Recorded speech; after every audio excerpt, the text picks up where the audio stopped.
Évidemment, dans les enjeux qui restent aussi, puis il faut quand même les nommer, il y a tout l'enjeu de la pression pour imposer le baccalauréat par rapport à certaines formations. C'est sûr que ça, on a des échanges avec nos collègues des ordres professionnels, et puis bon, c'est pas toujours évident, puis en même temps, je vous dirais, on est conscient qu'il y a un besoin d'actualiser et de développer des compétences, parce que dans le secteur de la santé, le nombre de compétences est nécessaire et de plus en plus grand, et donc ça, je pense que ça reste un enjeu sur lequel on doit travailler collectivement.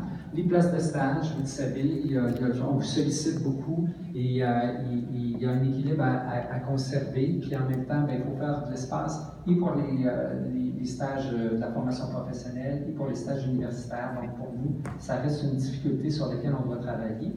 Puis je vous dirais, on est obligé aussi d'admettre et de se le dire, il y a encore une résistance par rapport à l'accueil de gens de l'étranger, donc qui ont une formation reconnue. Alors ça, moi, je fais un appel là-dessus. Je pense que comme Québécois francophones de souche, là, on a encore un effort à faire. Il faut quand même le constater. Bien que les chiffres s'améliorent, Mme Maury le disait, il reste qu'il y a un défi de ce côté-là.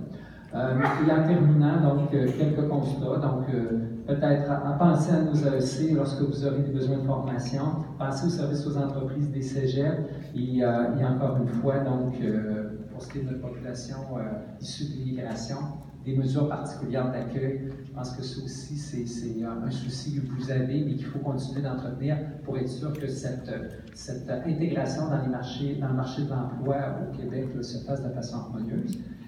Alors, en conclusion, j'espère, j'ai été moins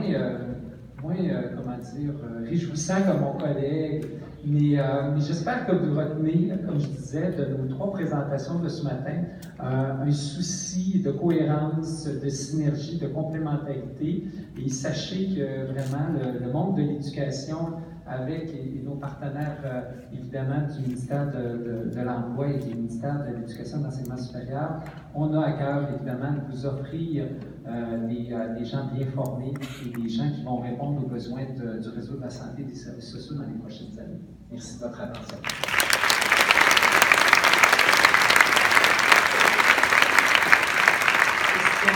Questions, commentaires?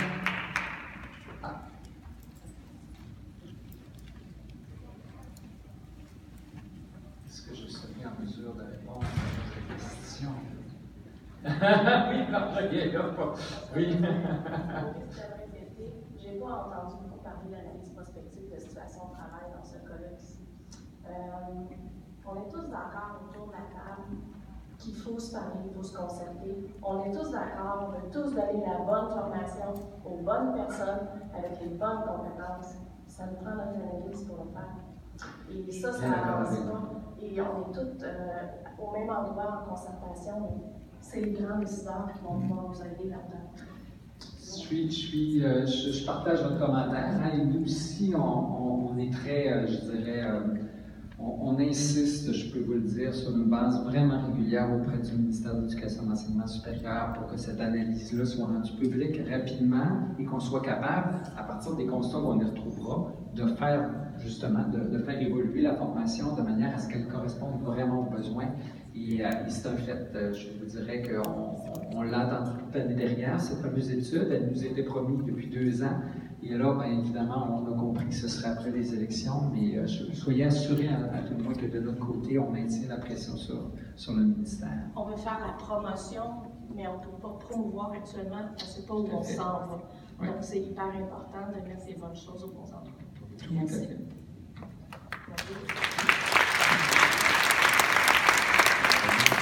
Bonjour, je suis Manon Lambert, je suis directrice générale de l'Ordre des pharmaciens du Québec. Oui. Alors, je vais faire écho aux commentaires qu'on vient d'avoir. Je suis témoin du dynamisme renouvelé des commissions scolaires et des cégeps. D'ailleurs, dans notre secteur d'activité, vous connaissez bien notre dossier. On a un dossier extrêmement intéressant. On a réuni les syndicats professionnels, les employeurs, les employés, l'ordre. On travaille avec le milieu de l'éducation et on a identifié les besoins de façon très précise. Donc, les mots innovation, agilité et réponse aux besoins, ils trouvent écho chez vous. Mon problème, c'est qu'ils ne semblent pas avoir la même définition ou ils n'ont pas de dictionnaire au niveau du ministère de l'Éducation et au niveau du ministère de la Santé. Je vais être très sévère, mais ça fait 10 ans que c'est établi, que c'est fait, et on attend encore. Alors, à la présidente de la Commission des partenaires du marché du travail, un petit message. On a une belle stratégie qui est votée par un gouvernement, mais ses propres organes ne semblent pas collaborer ou être suffisamment agiles pour répondre aux besoins du milieu. Alors j'espère que ce ne sont pas que des vœux pieux, j'espère que ce ne sont pas que des mots qui sont versés sur du papier, mais j'espère qu'on va vraiment tous évoluer ensemble pour répondre aux besoins, non seulement des professions, mais aux besoins des patients. Parce qu'en bout de ligne, c'est la sécurité et c'est la qualité des services professionnels qui sont en jeu dans notre domaine d'activité. Merci. Merci pour le commentaire. Je partage évidemment on comprend qu'il y a, bien que la stratégie nationale, comme je le mentionnais, souligne l'importance de réduire les délais entre l'actualisation et le développement de formation et qu'on a des engagements qu'on a entendus. Mme Murray va en témoigner, mon collègue Alain Fortier aussi, qu'on a entendu de la part des représentants du ministère de l'Éducation et de l'Enseignement supérieur.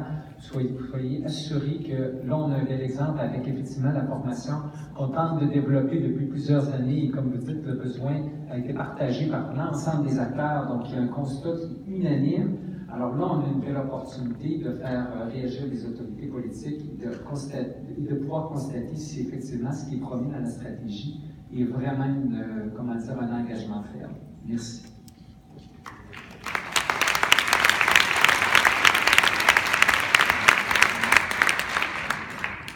Alors, merci, M. Tremblay.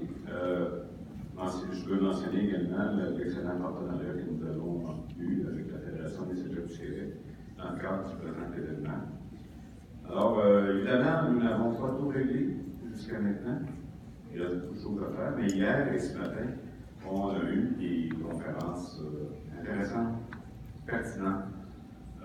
Aussi, ça nous a donné l'occasion de faire un peu le parcours en formation, santé, services sociaux, à partir d'éléments de l'État, je dirais, des milieux de pratique, des milieux de formation, et un peu aussi, il était question indirectement du citoyen étudiant, je dirais. Donc, à ce stade-ci, on arrive à la pause et j'aimerais vous mentionner, en tout cas, je souhaite que vous serez présents ici à 14h15 pour la table ronde. On aura des gens très intéressants. Vous avez une présentation dans votre programme. Donc, une table ronde sur le thème de l'enjeu des stages dans le milieu de pratique. Alors, il y a des éléments de complexité à ce niveau. On va pouvoir en débattre. Alors, au plaisir de vous revoir à 14h15 et bonne journée.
en formation pour les différents ministères, les services de la santé ainsi que les entreprises